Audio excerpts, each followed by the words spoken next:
पिण्याचा शेतीच्या पाण्याचा प्रश्न हा माझ्या मतदारसंघामध्ये आणि नगर जिल्ह्यामध्ये प्रामुख्याने महत्त्वाचा असल्यामुळे इथं थोडंसं मला यावं लागलं। तिथं पोहोचता येईल का हे बघावं लागेल, पण हे चिन्ह घेऊन जाणं हे तसं सोपं आहे।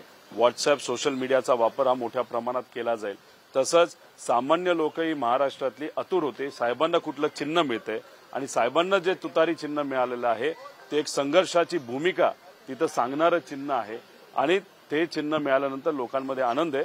फक्त कार्यकर्ते आणि आमची जी संघटना या माध्यमातून लोकांपर्यंत जास्त ताकदीने आम्हाला पोहोचावं लागेल। आव्हान केलेलं आहे जितेंद्र आव्हाडांना की त्यांनी तुतारी वाजून दाखवली तर 1 लाख रुपयाचं बक्षीस या ह्याच्या गोष्टीत बोलत नाही। काही राज्याच्या हितासाठी लोकांच्या हितासाठी एखाद्या विचारवंतांनी जर मुद्दा मांडला असेल आणि त्या डिबेट करायचा असेल तर मी डिबेट करायला तयार आहे।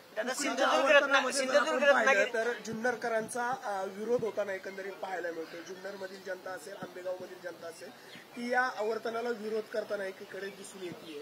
कसं आता एकंदरीत पाणी किती आहे कसं आहे या बाबतीतला अधिकाऱ्यांनी तिथं आराखडा हा मांडला। तिथं सर्व आमदार होते, नेते होते, दादा पालकमंत्री आणि या जो प्रकल्प आहेत पुणे जिल्ह्यातले त्याचे ते अध्यक्ष आहेत, त्यांच्या मार्गदर्शनाखाली ठरलेलं आहे 1 मार्चला आवर्तन सोडायचं आणि ते सुद्धा आम्ही विनंती केलेली 40 दिवसाचं असावं। आता 40 का 36 का 38 हा निर्णय दादा घेतील, पण तरी सुद्धा खालची लोक जी आहेत ते खऱ्या अर्थाने 40 दिवसाचं नाही तर 42 दिवसाचं आवर्तन मागत आहेत। दादा मिटकरी जे आहेत एका आयपीएस अधिकाऱ्याला फोनवरून गुन्हा दाखल विषयी दमबाजी करतानाचं गाडी उचलून पाहिलं जाते।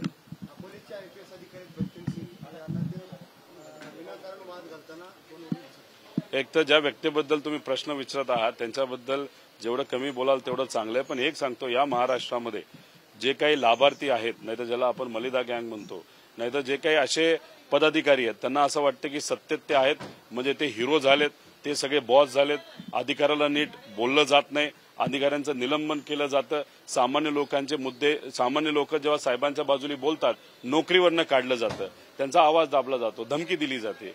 आता हे महाराष्ट्रामध्ये चाललंय ते सुद्धा आपल्या स्वाभिमानी महाराष्ट्रामध्ये आणि हे मोडीत काढायचं असेल तर आपल्याला भाजप आणि हे जे सर्व मित्र पक्ष आहेत त्यांना बाजूला काढल्याशिवाय ते सुद्धा लोकशाहीच्या माध्यमातून हे आपल्याला परवडणार नाही। सिंधुदुर्ग रत्नागिरीसाठी नारायण राणेंचं भाजपतर्फे लोकसभेसाठी नाव निश्चित झालेलं पाहायला मिळते।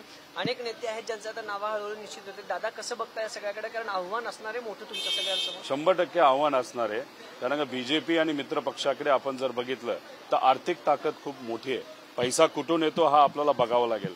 पण काही लोक चर्चेत असं म्हणतात कमीत कमी 60 ते 70 कोटी रुपये खर्च हा सत्तेतले लोक एका खासदारकीला करणार आहे। हा पैसा आला कुठून असा प्रश्न लोक सुद्धा तिथं विचारणार आहेत, पण शेवटी आमच्याकडे काय तो लोकांना विश्वासात घेतं आणि आमचे जे नेते आहेत साहेब उद्धव ठाकरे साहेब आणि काँग्रेसचे नेते यांच्याबरोबर कार्यकर्त्याला विश्वासात घेऊन लोकांना विश्वासात घेऊन ही लढा लढायचा। नारायण राणे निवडून येतील असं वाटतं, त्यांना सोपी आहे ही लढाई?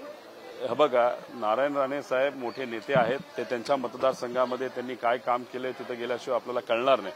पण मध्ये आधे भाजपने मुद्दामून त्यांच्या माध्यमातून मराठा समाजाचे असतील नाहीतर इतरही काही महत्वपूर्ण मुद्द्यांवर जे काही वक्तव्य करून घेतलेले आहेत त्याचं नुकसान कदाचित त्यांना होऊ शकतं अशी चर्चा लोकांमध्ये आहे। नितेश राणेंनी पुन्हा एकदा वक्तव्य केलेलं आहे की आमची सत्ता असताना पोलीस आमचं काय बिघडू शकते? 100% त्यांचा पोलीस काय बिघडू शकत नाही। दुर्दैवाने या महाराष्ट्रामध्ये गरीबाचंच बिघडतंय, गरीबच अडचणीत आहेत, महिला अडचणीत आहेत, कोयता गँग मोठ्या प्रमाणात केली जाते, 1.5 दिवसा ढवळ्या तिथं गोळ्या घातल्या जातात, आमदार गोळ्या घालतात। त्यामुळे नितेश राणेचं काही बिघडणार नाही, ते सेलिब्रिटी आहेत, ते मोठे नेते आहेत, एका मोठ्या नेत्याचा तो मुलगा आहे, ते आमदार आहेत, पण गरीबाचं कोण बोलणार? त्यांना कदाचित सागर बंगला वाचवेल, या नेत्यांना सागर बंगला वाचवेल। अरे पण सागर बंगल्याला हेही सांगा ना गरीबाला वाचवा, गरीबाच्या अडचणी सोडवा, पण सागर बंगला फक्त नेत्यांसाठी आहे का, गरीबासाठी नाही का? आज या महाराष्ट्राची परिस्थिती बिहार आणि उत्तर प्रदेशपेक्षा विचित्र झाली आहे, तर याच्याबद्दल लक्ष घालण्यापेक्षा नेते आणि जे स्फोटक वक्तव्य करणाऱ्या लोकांच्या बाजूला सागर बंगला हे दुर्दैव आहे।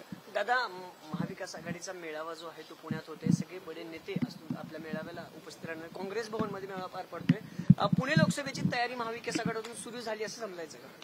हा एक मेळावा कार्यकर्त्याचा मेळावा आहे, त्यामुळे जेवढं जास्त मर्यादित आपल्याला ठेवता येईल आणि फक्त कार्यकर्त्याला बोलवता येईल याचा प्रयत्न ह्या तिन्ही पक्षांकडून झालेला आहे।